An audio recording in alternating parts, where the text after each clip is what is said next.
Amici giallorossi, un saluto da parte di Davide Mescoli e benvenuti a Noale, dove un pomeriggio bagnato accoglie la sfida tra Calvinoale e l'Este. Qui però è tutto pronto, Fischia Volpi, si parte, divertiamoci! Rosso aperto le zone di De Vido, sta arrivando forte a sinistra Piccardi. De Vido però lo ignora, vuole puntare Vedovato, ancora De Vido, doppio passo qui del 10 che sterza, buona azione. De Vido vuole anche andare a calciare col destro, palla che si impenna.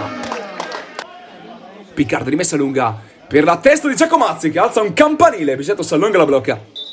Stacca Guizzini, parte Peron, forte ad uscire per la testa di Paggia, Moroni smanazza in angolo, che intervento. Dall'Ago ha recuperato palla, adesso è scoperta da Calvinoale, può partire il contropiede per l'Este. Dall'Ago la mette al centro, Ondoia lascia passare ma non è una grande idea perché De Vido sterza in aria. De Vido vuole andare a calciare, palla che rimane lì per Rosso. Non si ferma più, Leone di Este, Rosso 1-0.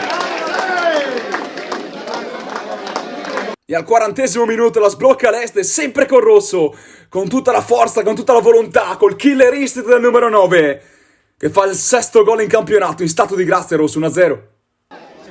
Palla in mezzo, Rosso lontana di testa, poi prova a impegnarsi per tenerla in campo, ma Fischia Volpi finisce il primo tempo e 1-0 per l'Este. Si riparte con il secondo tempo, fischia subito Volpi, e ora si riparte con la seconda frazione. Gabrieli pensa al cambio gioco e lo effettua molto bene dall'altra parte per Segalina che mette giù un gran pallone, punta subito Zanetti che temporeggia, poi Segalina si accentra con il destro, calcia forte, Moroni para ma non basta. Segalina, il gol dell'ex, 1-1. Il gol dell'ex della sfida, Segalina che qui si accentra con il destro, resiste e poi calcia potente, Moroni para ma non basta, forse il campo bagnato influenza, la Calvi l'ha pareggiata 1-1. Cola ha recuperato palla, adesso si è aperta a ventaglio l'Este, a destra c'è Rosso, al centro c'è De Vido. Cola però vuole puntare in Doia e mettersi in proprio, poi calcia col sinistro, palla sul fondo.